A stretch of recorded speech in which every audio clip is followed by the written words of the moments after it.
एक बहुत बड़ा सा जंगल में पीपल का पेड़ था जिसके पास बहुत सारी चूटियाँ रहती थीं।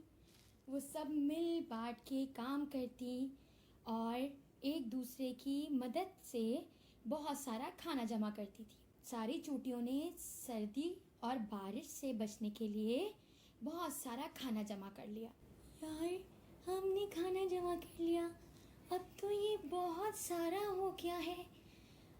सर्दियाँ तो आराम से गुजर जाएंगी। हाँ, तुम सही कह रही हो, सर्दियाँ तो आराम से गुजर जाएंगी, लेकिन माँ कह रही थी कि हमें थोड़ा और खाना जमा करना चाहिए, क्योंकि जब बारिश आती है तो हमारा घर बह जाता है और हम खाना लेने बाहर नहीं जा सकते। तुम क्या कह रही हो? बारिश बारिश आएगी तो क्या हमारा घर बह जाएगा? हाँ, माँ कह रही थी कि बारिश से हमारा घर भी टूट जाता है, सारी चूटियाँ पानी में बह के मर भी जाती हैं और हमारा सारा खाना भी ज़ाया हो जाता है। मगर ये तो बहुत फिक्र की बात है ना। ओह, अब क्या करें? हमें इसका कोई हल तो निकालना चाहिए। हाँ, सही कह रही हो, लेकिन बहुत कोशिश की सबने, लेकिन इसका कभी कोई हल नहीं निकल सका। चूटी बहुत परेशान हो गई और अपने इस मसले का हल निकालने के लिए वो सोचते सोचते जंगल में दूर निकल गई। उसकी नज़र एक जादूगर पे पड़ी जो कि बच्चों को जादू सिखा रहा था।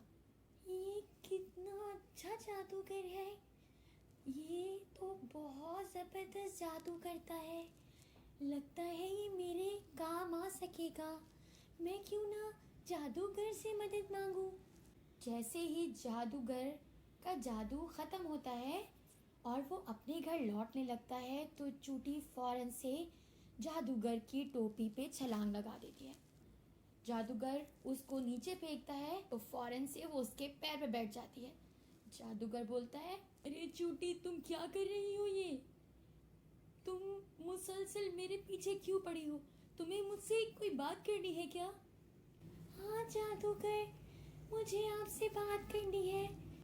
हाँ बोलो, हाँ बोलो बोलो, क्या हुआ? मुझे भी आपकी तरह जादू सीखना है। मैं जादू सीखना चाहती हूँ आपकी तरह। लेकिन तुम जादू का करोगी क्या? मैं अपने घर, अपनी फैमिली को बचाना चाहती हूँ।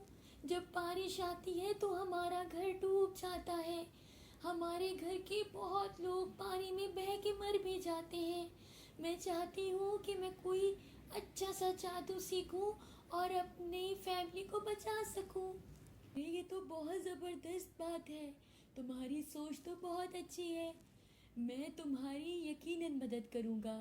और ये कह के जादूगर अपने जादू से एक टोकरी मंगवाता है और वो टोकरी चूटी को देता है। चूटी, जब बारिश हो तो तुम 4 चूटियाँ इसको अपने सर के ऊपर रख के खड़ी हो जाना, तुम्हारा घर बिल्कुल महफूज रहेगा। चूटी जादूगर का शुक्रिया अदा करती है और वो टोकरी लेके फौरन से अपने घर चली जाती है।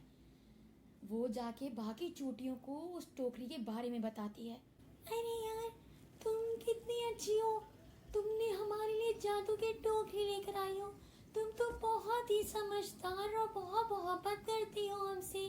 कि अचानक से बारिश शुरू हो जाती है और वो चारों चूटियां फौरन से जादूगर के कहने के मुताबिक टोकरी को पकड़ के खड़ी हो जाती है। बारिश तो बहुत होती है, लेकिन उनका घर महफूज रहता है और एक बूंद भी पानी उनके घर में नहीं आता।